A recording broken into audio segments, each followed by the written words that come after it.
So let's start the class of civil procedure code. ठीक है, this is the first class of this and before we enter into this book, हम लोग को ये समझ लेना चाहिए कि एग्जैक्टली इसकी इम्पोर्टेंस क्या है. आई मीन टू से कि अगर कोई भी जुडिशल एग्ज़ाम देने जा रहे हो, कोई भी स्टेट का हो, हरियाणा, पंजाब, यूपी, किसी भी स्टेट का एग्ज़ाम देना हो आपने, या अभी आपने एडी का एग्ज़ाम दिया, आने वाले टाइम में जेएलओ का देंगे, एग्ज़ाम्स आते रहते हैं, तो हमेशा आपको पहला जो आपको काम करना चाहिए वो आपको एक प्लानिंग करनी चाहिए, स्ट्रेटजी बनानी चाहिए. और उसमें जो पहला पॉइंट होता है that is what the selection of most important books for the exam. किसी भी एग्ज़ाम के लिए मोस्ट इम्पॉर्टेंट बुक्स कौन सी हैं, अकॉर्डिंगली ही आप उसको अपनी इंपॉर्टेंस देंगे. ऐसा ना हो कि जो मोस्ट इम्पॉर्टेंट सब्जेक्ट है उसको हमने छोड़ दिया, उसको कम इम्पॉर्टेंस दी, और जो लीस्ट इम्पॉर्टेंट है उसको हमने ज़्यादा टाइम दिया उसको. तो रिवर्स हो जाएगा आपका रिजल्ट. आपने वर्किंग आवर्स, आपने अपने स्टडी आवर्स उतने ही दिए हैं, लेकिन आपका रिजल्ट डिस्प्रपोर्शनेट आएगा. तो इसलिए ये जानना बहुत ज़रूरी है कोई सी बुक स्टार्ट करने से पहले कि उसकी इम्पोर्टेंस क्या है. तो ये मेरे स्ट्रेटेजी का पार्ट हमेशा रहता है. तो अगर हम सीपीसी की बात करें तो CPC is the one of the most important books. सबसे ज़्यादा इंपॉर्टेंट जो बुक्स हैं आपकी, 6 बुक्स को मानता हूँ मैं, 6 गोल्डन बुक्स का नाम दिया है मैंने, उसमें से CPC is one of them. तो you should give that much respect, that much value to this. क्यों कहते हैं इसको इम्पॉर्टेंट? क्योंकि देखिए ये तीनों ही स्टेजेस के लिए इम्पॉर्टेंट है. प्रीलिम्स के लिए इम्पॉर्टेंट है, मेंस के लिए इम्पॉर्टेंट है, इंटरव्यू के लिए इम्पॉर्टेंट है.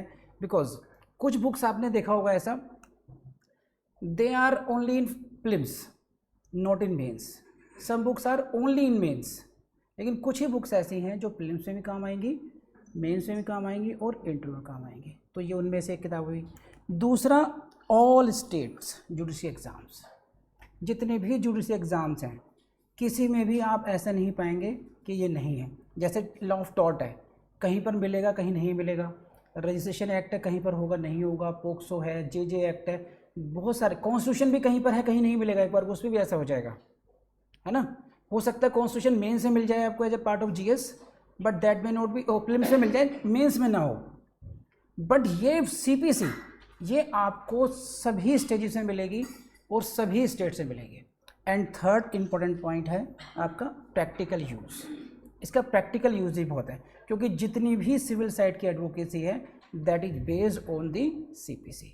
तो अगर आप इन तीनों पॉइंट्स को अगर ऐड करेंगे आप, तो you will get an idea कि CPC is the one of the most important books. तो इसको अगर आपने मोस्ट इम्पॉर्टेंट है ऐसे, देन उतनी ही रिस्पेक्ट आपको देनी पड़ेगी, उतनी ही आपको एनर्जी इसमें देनी चाहिए अपनी. तो I think it is very, लिख लिया होगा आप लोगों ने, ये पॉइंट आपको लिख लेने चाहिए, क्योंकि अभी आपको आसान लग रहा है, इजी लग रहा है, सर ने बता दिया. अब मैं आपको बताता हूँ फिर क्या होता है जब प्रीलिम्स हो जाता है, या 6 महीने 8 महीने या कोचिंग से जा चुके हैं, तब काफ़ी कुछ चीज़ें आप भूल जाते हैं. अगर आपने कहीं पर नोट डाउन कर रखी तो आपको आइडिया आ जाता है कि हाँ सर ने क्या लिखवाया था इसके बारे में. ठीक है.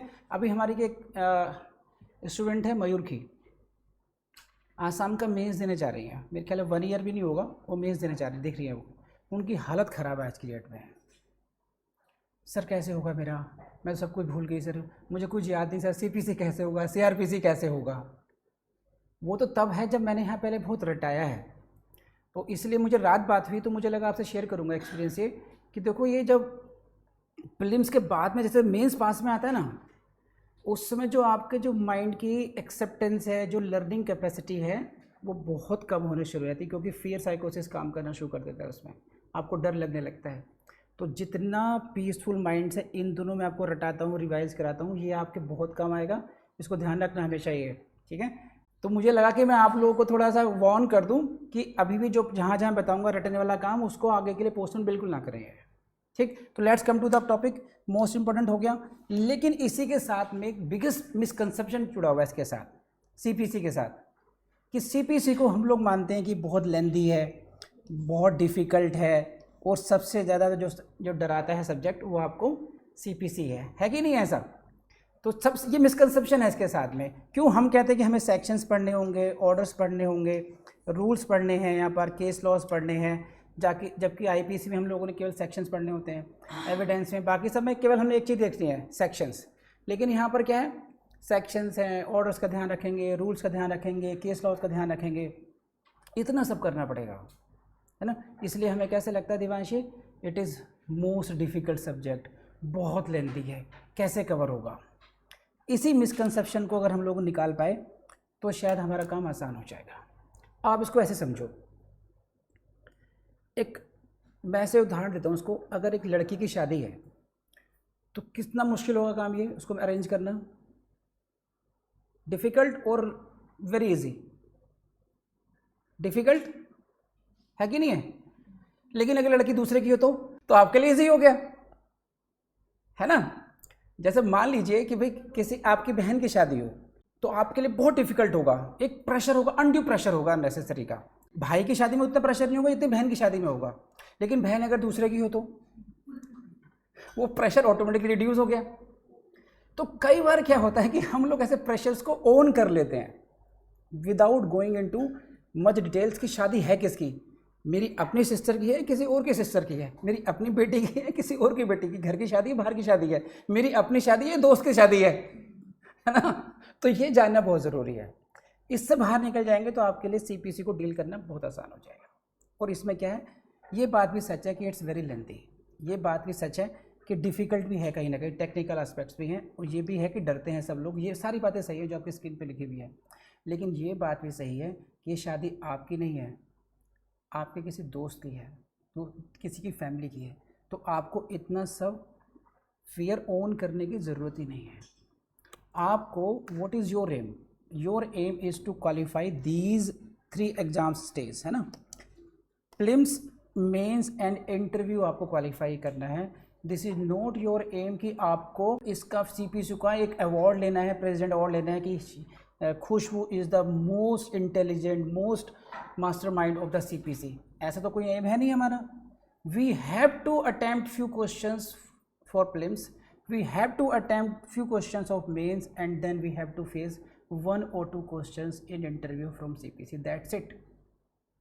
तो अगर आपको ये समझ में आ जाएगा कि हमने पूरी CPC नहीं करनी है, सब कुछ नहीं करना है, हमने उतना ही करना है मैनेजमेंट जितना कि हमारे एग्ज़ाम के लिए ज़रूरी है, तो आपको ये जो वेरी लेंथी वाला जो टॉपिक है ये ख़त्म हो जाएगा, डिफ़िकल्टी वाला टॉपिक ख़त्म हो जाएगा। ये सारी चीज़ें आप हम लोग रूल आउट कर सकते हैं, ईजिली मैनेज कर सकते हैं अच्छे तरीके से, है कि नहीं है। जैसे आपने देखा हो कोरोना में, कोरोना जब आया उसका कोई ट्रीटमेंट नहीं था, आज भी ट्रीटमेंट नहीं है, बट इट वाज मैनेज्ड। अगर आप डॉक्टर्स इस टेंशन में फंसे रहते कि नहीं नहीं इसका इलाज ही करना, वरना मर जाएगा, ये मर ही जाएगा फिर तो, अगर उससे क्योर में घुस रहेंगे आप, क्योर नहीं मिल रहा है तो इसको मैनेज करते हैं। बुखार को कंट्रोल रखो, उसके इन्फेक्शन को कंट्रोल करो, मल्टीपल वो दो, इस तरीके से इम्यूनिटी बूस्टर दुनिया भर के करके, और उन्होंने जाने बचाई भी, है कि नहीं है। उसी तरीके से सीपीसी का मैनेजमेंट है, किसी भी बुक का मैनेजमेंट है। जिस बुक में भी अगर आपको लगता है कि भाई ये बहुत डिफिकल्ट है मेरे लिए, तो गो for the management of this. जैसे मान लीजिए कुछ आसान सा सब्जेक्ट है, कॉन्ट्रैक्ट, आईपीसी, चार्ट डालो, कुछ सोचना नहीं है, हलवा टाइप है, खा जाएंगे सब इसको, सही। लेकिन अगर सीपीसी टाइप लग रहा है, डर लग रहा है इसमें, then we will go for the management, कैसे कैसे इसको मैनेज करना है। और जब मैनेज करेंगे फिर हम करते हैं एग्ज़ाम की स्टेजेस के पॉइंट ऑफ व्यू से, कि प्रीलिम्स को कैसे मैनेज करना है, मेंस को कैसे मैनेज करना है, और इंटरव्यू को कैसे मैनेज करना है। गॉट इट और नॉट। सो यहाँ से दिमाग से निकाल दीजिए, और कैसे मैनेजमेंट होगा मैं आपको समझाता हूँ आसानी से भी। देखिए, अगर हम लोगों ने ये समझ लिया इसमें कि इसको हमने कहाँ यूज़ करना है, प्रीलिम्स में यूज़ करना है इसको देवांश, ठीक है। Now we are going to face CPC in your prelims exam. कितने क्वेश्चन आएंगे प्रीलिम्स में, तो मेरा अपना अनुभव यही है कि अगर 150 क्वेश्चंस का है तो 13 to 15 क्वेश्चंस, या परसेंटेज में अगर हम देख लें तो 8 to 10% क्वेश्चन प्रीलिम्स में आते हैं मैक्सिमम। 10% से ऊपर नहीं जाते हैं वो, क्योंकि सब्जेक्ट्स और भी होते हैं। 8 to 10% का मतलब हुआ कि मुश्किल से मैक्सिमम केसेस में हुआ 13 to 15 क्वेश्चंस, या ये 10 क्वेश्चंस रह जाएंगे, 11-12 रह जाएंगे। अब इसका मैनेजमेंट करना है। अब हमने यहाँ से क्वेश्चन करने हैं, तो अब हमने देखना है कि कितने परसेंटेज हमें इसे सॉल्व करके आने हैं। 90% performance is the best performance, इतना कराते हैं बहुत है। तो मेरा अपना एक्सपीरियंस ये है, 4 to 5 क्वेश्चंस जो है, अगर आपने मार्जिनल नोट्स रट लिए, सिंपल फैक्ट्स याद कर लिए, डेज का जो मतलब जो बहुत सिंप्लीफाइड चीज़ें हैं, 4 to 5 क्वेश्चंस आपको वहीं से मिल जाते हैं 4 to 5 क्वेश्चन का क्या मतलब हुआ कि लगभग 30 to 40% CPC क्वेश्चंस आपको बहुत इजीली अवेलेबल हैं। और ये हम लोग मैंने करके दिखाया पिछली क्लास में, बहुत कम मिनिमम क्लासेस में 95%, मोर देन 90% हमारी परफॉर्मेंस रही है। क्यों? क्योंकि उसी तरीके से मैनेज किया गया था एग्ज़ाम को। कितना आसान है, कहाँ मुश्किल है गया। कुछ हेडिंग्स याद करनी है, 40-50 फैक्ट्स याद करने हैं, ऑर्डर्स की हेडिंग हो गई, सेक्शंस की हेडिंग हो गई, कुछ कॉन्सेप्ट जैसे रेस जुडिकेटा कहाँ पर है, रेस सब जुडिस कहाँ पर है, WS फाइल करने के लिए कितने दिन मिलते हैं, फिर टाइम कितने एक्सटेंड हो जाएगा, समन्स के लिए कितने दिन मिलते हैं, जो मतलब बहुत सुपरफिशियल थिंग्स हैं। अगर हम वो भी कर लेते हैं तो 30-40% चीज़ तो वैसे कंट्रोल में आ गई। और यहाँ पर कुछ भी मुश्किल नहीं है। अगर हम कहें डिफ़िकल्ट है, डिफ़िकल्ट टू अंडरस्टैंड क्या है, जैसे हेडिंग्स याद करनी है किसी और बेरेट की, ऐसे इसकी याद करनी है, सेम जैसे TPA की हेडिंग याद करनी है ऐसे इसकी हेडिंग याद करनी है। कि CPC नाम लिखा हुआ है तो हमारे माइंड में जो एक फियर है, बहुत सिंपल हो गया। नेक्स्ट 4-5 क्वेश्चंस अगर आप बेरेट की बहुत अच्छी रीडिंग कर लेते हैं, अच्छी रीडिंग, और आपको ये आइडिया लग जाएगी कहाँ कहाँ से क्वेश्चंस आते हैं, तो अगेन यहाँ से हो सकते हैं। केवल लास्ट के 4-5 क्वेश्चंस ऐसे होते हैं जहाँ पर आप कह सकते हैं डिफ़िकल्टी का लेवल आ गया, आपको सॉल्व करने में दिक्कतें आएंगी।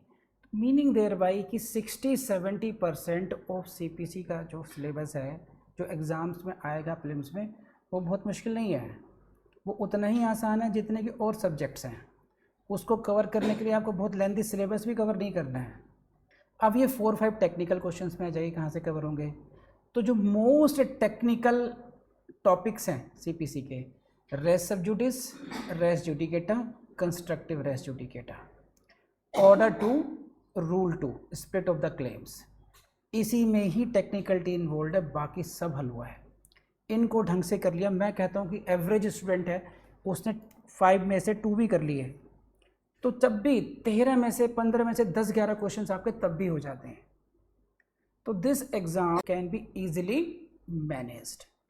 ये तभी है, लेकिन तभी होगा जब आप इस तरीके से समझेंगे, अपने माइंड को पॉजिटिव अफर्मेशंस देंगे कि आई कैन डू। CP के ऊपर लिख के रखेंगे it is the simplest subject, ताकि वो आपको माइंड में जो है ना वो नेगेटिविटी आए ही ना कभी भी लेकर के। बात समझ में आ गई? Got it?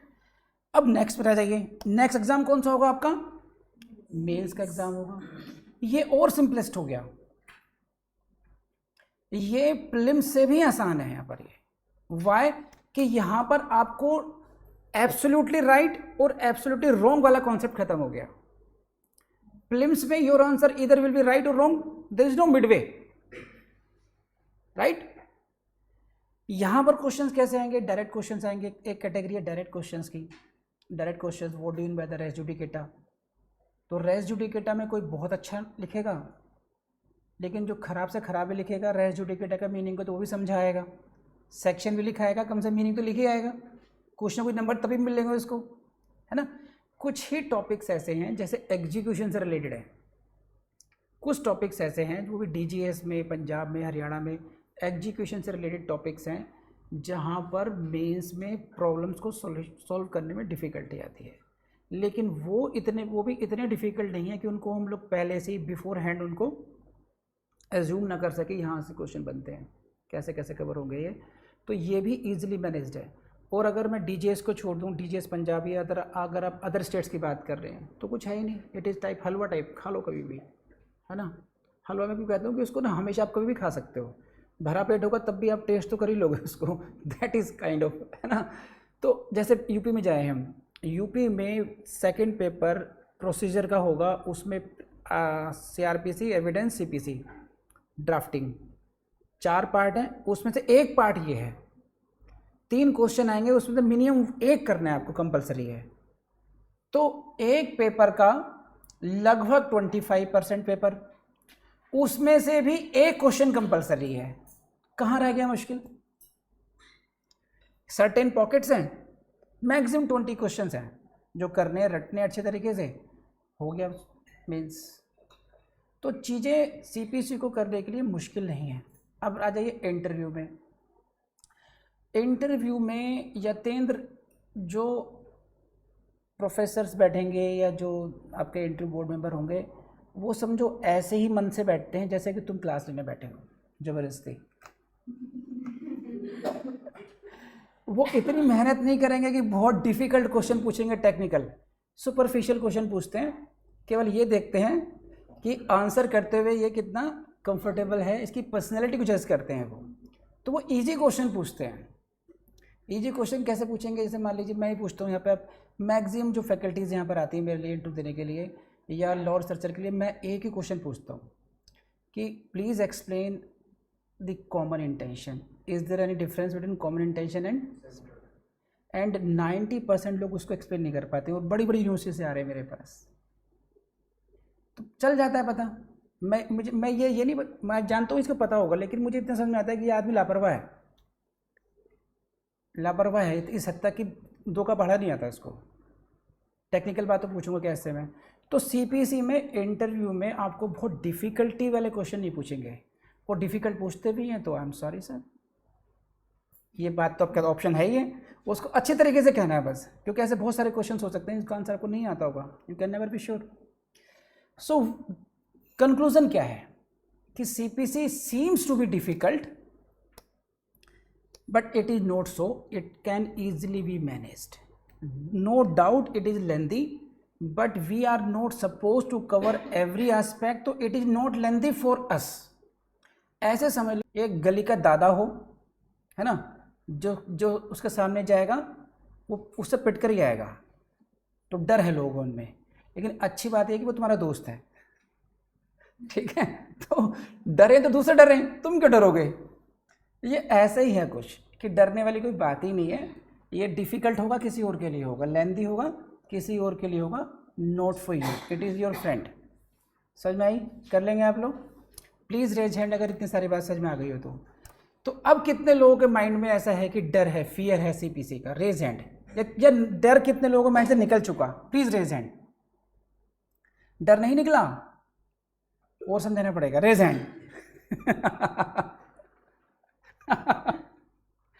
चलिए, ये इंट्रोडक्टरी क्लास हो गई आपकी।